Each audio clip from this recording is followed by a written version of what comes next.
નમસ્કાર. પ્રસ્તુત છે અત્યારના મુખ્ય સમાચાર. લોકસભાએ ચૂકવણી અને સમાધાન પ્રણાલી અધિનિયમ 2007માં સુધારો કરતું વિધેયક પસાર કર્યું.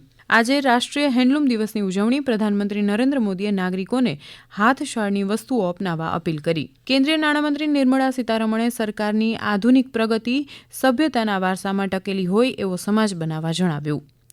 કેન્દ્ર સરકારે ઉડ્ડયન ટર્બાઇન ઇંધણમાં ઇથેનોલ ભેળવવાના દાવાઓને નકારી કાઢ્યા.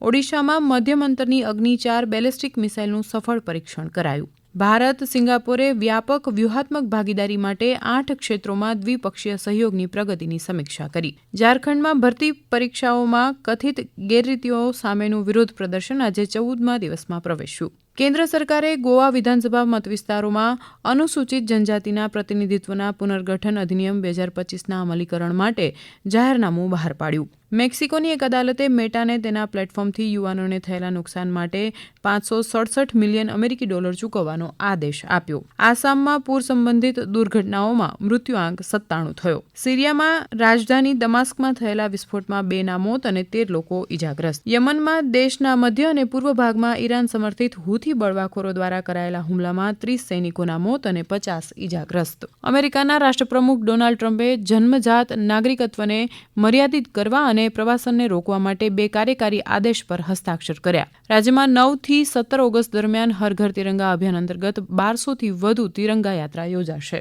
મુખ્યમંત્રી ભૂપેન્દ્ર પટેલ આવતીકાલે મોન્સૂન ફેસ્ટિવલ 2026ના ઉદઘાટન પ્રસંગે સાપુતારાની મુલાકાત લેશે. મુખ્યમંત્રીએ મહાત્મા મંદિર ખાતે ટ્રેડ એન્ડ ટ્રાવેલ ફેરનો પ્રારંભ કરાવ્યો અને એનાલોગ ડેરી પદાર્થો પર પ્રતિબંધ બાદ ફૂડ સેફ્ટી વિભાગ દ્વારા રાજ્યભરમાં સઘન તપાસ. હવે પછી આપ 11 વાગ્યે મુખ્ય સમાચાર સાંભળી શકશો. નમસ્કાર.